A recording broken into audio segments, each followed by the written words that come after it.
Hi guys, welcome to വീലേഡ്. Easy മാത്സിൻ്റെ 22ാമത്തെ വീഡിയോ ആണ്. പവേഴ്സ് ആൻഡ് ഇൻഡസ്ട്രീസിലെ പാർട്ട് 2 ആണ്. അപ്പോൾ നമുക്ക് റെഗുലറായിട്ട് പല എക്സാംസിന് ചോദ്യം വരുന്നൊരു മോഡലാണ് 2 റേസ് ടു 100 അല്ലെങ്കിൽ 2 റേസ് ടു 50 ഒക്കെ തന്നിട്ട് അതിൻ്റെ ഹാഫ് കാണുക, ഡബിൾ കാണുക. അപ്പോൾ നമുക്കിവിടെ ഒരു ചോദ്യം തന്നിട്ടുണ്ട്, find the half of 2 raise to 100. നമുക്കിപ്പോൾ ഒരു ഉദാഹരണം എടുക്കുക. 2 റേസ് ടു 5. 2 റേസ് ടു 5ൻ്റെ ഹാഫ് കാണാൻ പറഞ്ഞാൽ എന്താണ്? 2 റേസ് ടു 5ൻ്റെ ഹാഫ് എന്ന് പറഞ്ഞാൽ ഉദ്ദേശിക്കുന്നതാണ് 2 ഇൻറ്റു 2 ഇൻറ്റു 2 ഇൻറ്റു 2 ഇൻറ്റു 2. ഇതാണ് 2 റേസ് ടു 5. 2നെ 5 പ്രാവശ്യം മൾട്ടിപ്ലൈ ചെയ്യുന്നതാണല്ലോ 2 റേസ് ടു 5. 2 റേസ് ടു 5ൻ്റെ ഹാഫ് എന്ന് പറഞ്ഞാൽ എന്താണ്? Divided by 2. എന്താണ്? അത് നമുക്ക് ഇങ്ങനെ കളയാം.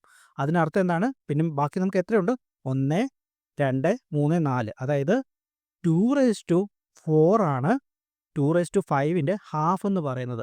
അങ്ങനെയെങ്കിൽ 2 റേസ് ടു 100ൻ്റെ ഹാഫ് എന്താണ്? 2 റേസ് ടു 100ൻ്റെ ഹാഫ് എന്ന് പറയുന്നത് 2 റേസ് ടു 99 ആണ്. മനസ്സിലായോ? രണ്ടാമതായി നമുക്ക് ചോദ്യം വരിക ഈ ഒരു മോഡലായിരിക്കും. നമുക്ക് 2 റേസ് ടു 100 തന്നിട്ടുണ്ട്, അതിൻ്റെ ഡബിൾ കാണാനേ നമുക്ക് നേരത്തെ എടുത്ത എക്സാമ്പിൾ തന്നെ എടുക്കാം. 2 റേസ് ടു 5ൻ്റെ ഡബിൾ കാണുക എന്ന് പറഞ്ഞാൽ എന്താണ്? 2 ഇൻറ്റു 2 ഇൻറ്റു 2 ഇൻറ്റു 2 ഇൻറ്റു 2നെ ഒന്നും കൂടി ഒരു 2 വെച്ച് മൾട്ടിപ്ലൈ ചെയ്യുന്നതാണ് 2 റേസ് ടു 5ൻ്റെ ഡബിൾ. അതായത് 2 റേസ് ടു 6 ആണ് 2 റേസ് ടു 5ൻ്റെ ഡബിൾ. അങ്ങനെയെങ്കിൽ 2 റേസ് ടു 100ൻ്റെ ഡബിൾ എന്ന് പറയുന്നത് എന്താണ്? 2 റേസ് ടു 101 ആണ്. 2 റേസ് ടു 101 ആണ് 2 റേസ് ടു 100ൻ്റെ ഡബിൾ. ആക്ച്വലി ഇതൊക്കെ വളരെ എളുപ്പമാണ്. പക്ഷേ ഇത് നമുക്കൊരു ഓർക്കാപ്പുറത്തൊരു എക്സാമിന് വരുന്ന സമയത്ത് പലരും പല രീതിയിൽ ഇരുന്ന് കാൽക്കുലേറ്റ് ചെയ്തിട്ട് 2 റേസ് ടു 100ൻ്റെ ഡബിൾ എന്ന് പറയുന്നത് 2 റേസ് ടു 200 എന്ന് എഴുതി വെക്കും. അതുപോലെ 2 റേസ് ടു 100ൻ്റെ ഹാഫ് എന്ന് പറയുന്നത് 2 റേസ് ടു 50 എന്ന് എഴുതി വെക്കും. അപ്പോൾ പല കുട്ടികളും ഇങ്ങനെ ചെയ്യാറുണ്ട്. അപ്പോൾ അങ്ങനെ ചെയ്യുന്നത് തെറ്റാണ്. 2 റേസ് ടു 100ൻ്റെ ഡബിൾ എന്ന് പറയുന്നത് എന്താണ്? 2 റേസ് ടു 101 ആണ് 2 റേസ് ടു 100ൻ്റെ ഡബിൾ. മൂന്നാമതായി നമുക്ക് ചോദ്യം വരിക ഈ ഒരു മോഡലായിരിക്കും. Find the half of 4 raise to 40. 4 raise to 40യുടെ ഹാഫ് എന്ന് പറയുന്നത് ഒരിക്കലും 4 റേസ് ടു 39 അല്ല. ഓക്കെ, ഈ പറയുന്ന 4നെ നമ്മൾ എങ്ങനെയെങ്കിലും 2ൻ്റെ രൂപത്തിലേക്ക് എഴുതണം. എങ്കിലല്ലേ നമുക്ക് ഹാഫ് കാണാനായിട്ട് പറ്റുകയുള്ളൂ. അതിന് നമുക്ക് എങ്ങനെ എഴുതാം? നമുക്ക് 4നെ 2 സ്ക്വയർ ഓൾ റേസ് ടു 40 എന്ന് എഴുതാം. നമ്മുടെ പവേഴ്സ് ആൻഡ് ഇൻഡസ്ട്രീസിൻ്റെ നേരത്തെ വീഡിയോ ആരും കണ്ടിട്ടില്ലെങ്കിൽ ആ വീഡിയോ ഒന്ന് കാണുന്നത് നല്ലതായിരിക്കും. അപ്പോൾ അതിനകത്ത് നമ്മൾ ഈ ഒരു കൺവേർഷൻ്റെ ഒക്കെ ഡീറ്റെയിൽ നമുക്ക് പറഞ്ഞിട്ടുണ്ട്.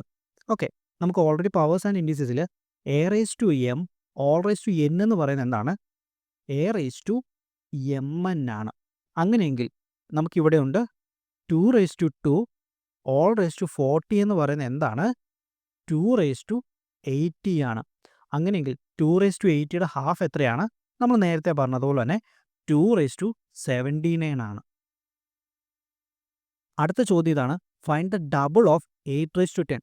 ഡബിൾ കാണണമെങ്കിലും നമ്മൾ എന്തിലേക്ക് മാറ്റണം? നമ്മൾ ഇതിനെ 2ൻ്റെ രൂപത്തിലേക്ക് മാറ്റണം. എങ്കിലേ നമുക്ക് ഡബിളും ഹാഫും ഒക്കെ കാണാനായിട്ട് സാധിക്കുകയുള്ളൂ. അപ്പോൾ എങ്ങനെ 8നെ നമുക്ക് 2ൻ്റെ രൂപത്തിലേക്ക് മാറ്റാം? 2 ക്യൂബ് അല്ലേ 8 എന്ന് പറയുന്നത്? 2 ക്യൂബ് ഓൾ റേസ് ടു 10 എന്ന് എഴുതാം നമുക്ക്. ഓക്കെ, ഇത് തന്നെ ഞാൻ നേരത്തെ പറഞ്ഞ പോലെ A raise to M whole raise to N എന്ന് പറഞ്ഞാൽ എത്രയാണ്? 2 റേസ് ടു 3 ഇൻറ്റു 10. ഇതിനെ നമുക്ക് എന്തെന്ന് പറയാം? 2 റേസ് ടു 30 എന്ന് തന്നെ പറയാം. ഇതിൻ്റെ ഡബിൾ എന്താണ്? 2 റേസ് ടു 31 ആണ്. ഓക്കെ, 8 ഓൾ റേസ് ടു 10ൻ്റെ ഡബിൾ എന്ന് പറയുന്നത് എന്താണ്? 2 റേസ് ടു 31 ആണ്. അതുപോലെ തന്നെ നമ്മൾ മറ്റൊരു ഉദാഹരണം എടുക്കണം. Find the double of 16 whole raise to 16. ഞാൻ പറഞ്ഞു ഡബിൾ കാണണമെങ്കിലും ഹാഫ് കാണണമെങ്കിലും നമ്മൾ ഇതിനെ എന്തിൻ്റെ രൂപത്തിലേക്കാക്കി മാറ്റണം? 2ൻ്റെ രൂപത്തിലേക്കാക്കി മാറ്റണം. അപ്പോൾ നമ്മൾ 16നെ 2ൻ്റെ രൂപത്തിലേക്ക് മാറ്റുമ്പോൾ എന്ത് വരും? 2 raise to 4 whole raise to 16 എന്ന് വരും. അപ്പോൾ ഇത് നമുക്ക് എങ്ങനെ എഴുതാം? 2 റേസ് ടു 64 എന്ന് എഴുതാം. അപ്പോൾ ഇതിൻ്റെ ഡബിൾ എന്ന് പറഞ്ഞാൽ എന്ത് വരും? 2 റേസ് ടു 65 എന്ന് വരും. അപ്പോൾ ഈ രീതിയിലാണ് ഈ ചോദ്യങ്ങളെല്ലാം കാണുന്നത്. പിന്നെ നമുക്ക് സപ്പോസ് നമുക്ക് ചോദ്യം വരിക ട്രിപ്പിൾസ് കാണാനാണെങ്കിൽ എന്ത് ചെയ്യണം? ട്രിപ്പിൾസ് കാണുക എന്ന് പറഞ്ഞു കഴിഞ്ഞാൽ 3ൻ്റെ രൂപത്തിലേക്കാക്കി മാറ്റണം. ഫൈൻഡ് ദ ട്രിപ്പിൾ ഓഫ് ഇത്ര നമുക്കൊരു 9 raise to 10. Find the triple of 9 raise to 10 എന്ന് പറഞ്ഞാൽ എങ്ങനെയാക്കണം? ട്രിപ്പിൾ കാണണമെങ്കിൽ നമുക്കതിനെ 3ൻ്റെ രൂപത്തിലേക്ക് കിട്ടണം, ക്യൂബ് അല്ല കേട്ടോ. 3 സ്ക്വയർ ആണ്. ഓക്കെ. നമുക്കൊരു ചെറിയൊരു മിസ്റ്റേക്ക് പറ്റി. 3 സ്ക്വയർ ആണല്ലോ 9 എന്ന് പറയുന്നത്. ഓക്കെ. ഓക്കെ. ഓക്കെ. ഓക്കെ. അപ്പം 3 ഇൻറ്റു 2 ഇൻറ്റു 10 അതായത് എന്ത് വരും? 3 ഓൾ റൈസ് ടു 20 വരും. ട്രിപ്പിൾസ് എന്ന് പറഞ്ഞു കഴിഞ്ഞാൽ ഇൻറ്റു ഒരു 3യും കൂടെ വരും. അതായത് 3 ഓൾ റൈസ് ടു 21 വരും ട്രിപ്പിൾസ് എന്ന് പറഞ്ഞു കഴിഞ്ഞാൽ. ഓക്കെ. അപ്പോൾ 9 ഓൾ റൈസ് ടു 10ൻ്റെ ട്രിപ്പിൾ എന്ന് പറയുന്നത് എത്രയാണ്? 3 ഓൾ റൈസ് ടു 21 ആണ്. ഓക്കെ. അല്ലാതെ 9 ഓൾ റൈസ് ടു 10 ഇൻറ്റു 3 എന്ന് പറയുമ്പോൾ എല്ലാവരും ചുമ്മാ തോന്നുന്ന പോലെ 27 ഓൾ റൈസ് ടു 10. അപ്പോൾ ഈ രീതിയിലേക്കൊന്നും ചെയ്ത് വെക്കരുത്.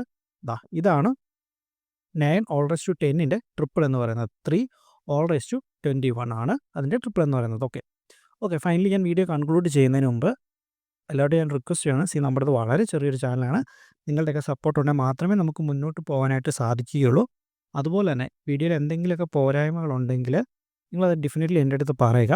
അതുപോലെ തന്നെ എല്ലാവരും ചാനൽ സബ്സ്ക്രൈബ് ചെയ്യുകയും ലൈക്ക് ചെയ്യുകയും കമൻറ്റ് ചെയ്യുകയൊക്കെ ചെയ്യുക. ഓക്കെ. നമുക്ക് അടുത്തൊരു വീഡിയോയിലൂടെ കാണാം. ഓക്കെ. Thank you.